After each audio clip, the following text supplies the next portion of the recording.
الله نور السماوات والأرض. د سورې بقره په اړه لنډ معلومات. د بقره سورت مدني دی، پرته له 281 آیات څخه چې د حجة الوداع په کال په مني کې نازل شوی دی. سورت بقره 286 آیاتونه او 40 رکوع لري. د مطففین له سورت څخه وروسته نازل شوی دی. په تلاوت کې 2 او په نزول کې 87 سورت دی. د بقره د سورت د لومړي آیت، دوهم آیت، ترجمه او تفسیر. بسم الله الرحمن الرحيم. ألف لام ميم. تفسیر: دغه حروفو ته مقطعات وایي.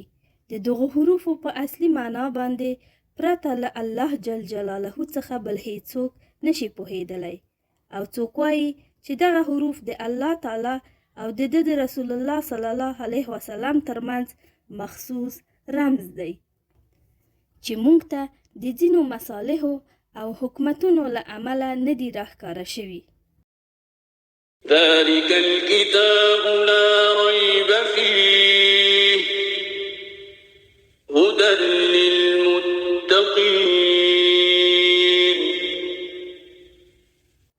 ترجمه: دا کتاب نشته هیڅ شک په دې کې چې د الله تعالی له لوري نازل شوی دی. دغه کتاب لارښوونکی دی لپاره د پرهیزګارانو. تفسیر: یعنی په دې خبره کې هیڅ شک او شبه نشته چې قرآن کریم د الله تعالی کلام دی او ټول مضامین یې رښتینی او واقعي دي. له دغه ځایه د عظیم الشان قرآن تر آخره پورې د اهدنا الصراط المستقیم ځواب دی چې د بندگانو لخوا غوښتل شوی وو.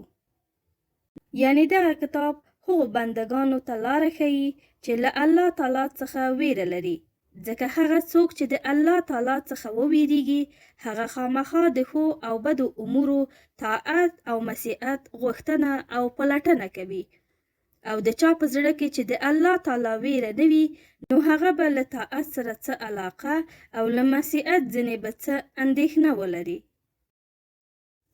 ګرانو دوستانو، هیله منه یم د دې کانال سبسکرایب هیر نه کړئ. مننه.